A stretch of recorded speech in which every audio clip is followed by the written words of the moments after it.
Welcome back to Yardword Saddle Up. My name is Phoenix. Joining me is Amy. Amy is an archivist with the Calgary Stampede and has been for the last couple of years. But you've also been an archivist with, was it the Glenbow?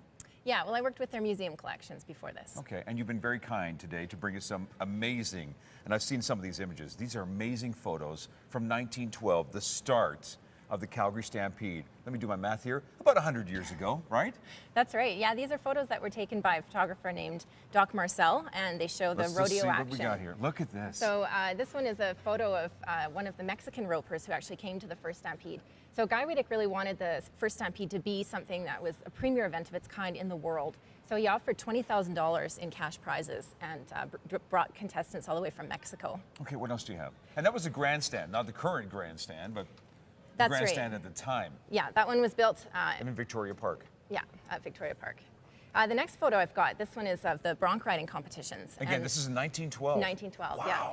So the rules were a little different then. There was no 8-second time limit. So in 1912, the bucking competitions ended whenever the horse stopped bucking. And that could be 5 or 10 minutes later. Oh, no. Yeah. Can you imagine sitting through a rodeo and waiting 5 or 10 minutes later?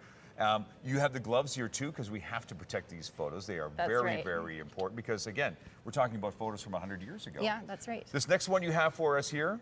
This is a photo of the broncs that were brought in for the competitions. And the best known bronc from 1912 was named Cyclone and nicknamed the Black Terror. And so is that Cyclone in the back there? The one? I think he's probably in the back, the black one, yeah.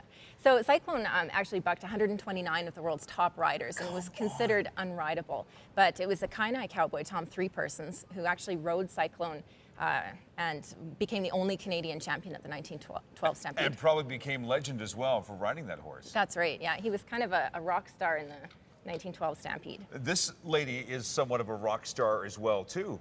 She was the only woman to compete in all 4 of the women's events in the 1912 Stampede. Her name was Lucille Mulhall, and she actually also did a steer roping exhibition competition. There were no other women in that event, so it was just sort of a demonstration sport, but she timed as well enough that she could have actually competed against the men. Wow, wow.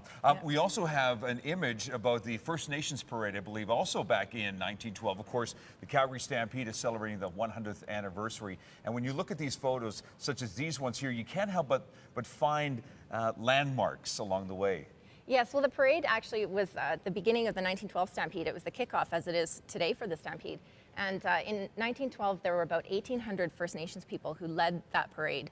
And a number of them also camped at Stampede Park, then known as Victoria Park, in the first Indian village. And now, compared to what it is today, my goodness, has it evolved.